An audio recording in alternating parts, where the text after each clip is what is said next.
Soccer or football, whatever you call it doesn't matter. But the thing that everyone can agree on is that it's the world's most popular sport, and for good reasons. There are so many reasons why it deserves the title as the king of sports. Not only that, but it's even called the beautiful game by some. Here are a few reasons why it is called like that. The first one being the passion for this sport. It is clearly unmatched and not even close to the sports. The casters, the fans, and the players, everything gives you goosebumps.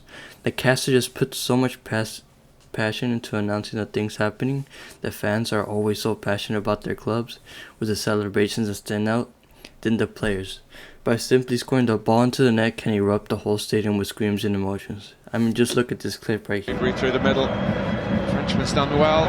Robin is there! Iron Robin! Has surely won it for Bayern Munich to continue his great personal record here at Wembley. With 90 seconds on the clock. Fifth time, this is their time. The brilliant Bayern Munich. The reason is the players. All the players are so passionate about the game that they play. I mean, you can see players play the sport for their whole lives in order to live the European dream. So many players don't see this as a competition though. Many see it as a way to change the world. Some end up using their money to help those less fortunate, and some actually end up stopping world tensions. I can't talk about soccer without talking about the tournaments that happen worldwide. Most countries around the world have their own soccer league. Even those countries that are not the richest can have their own tournaments. They have different names, but what every fan can agree with is that in Europe there is something called the Big Five. The Big Five are the 5 countries with the best soccer leagues around the world, and it's where people go from poverty to becoming multi-millionaire aspirations for the next generation. Those countries in the tournaments are from England, they have the Premier League; Spain, they have La Liga; Germany, they have Bundesliga; Italy, they have Serie A; and France has Ligue 1. There have also been some dark sides to the sport, but they haven't been resolved by simply playing the sport.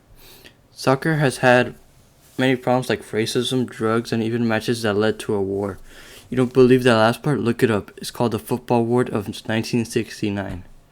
But in the end, passion gets rid of all the negatives, or as a great soccer player once said, I will let the football do the talking. Nowadays, the motto of soccer is no room for racism. But just like it sparked the war, it also stopped the war. Just for a soccer match to go on. Don't believe that one? We can believe that it was actually during World War I. It was said that they played on Christmas in 1914. Also in April, there were talks about the Super League. What is it? Well, it was a theorized league that would combine the biggest teams in the Big Five to compete against each other. But that's the thing. If that were to happen, then it would just give more money to the bigger teams, and the smaller teams would just be suffering with little to no income. But luckily, the football world united and avoided this tragedy by using one simple phrase: created by the poor, stolen by the rich. Finally, probably one of the biggest events worldwide, the FIFA World Cup.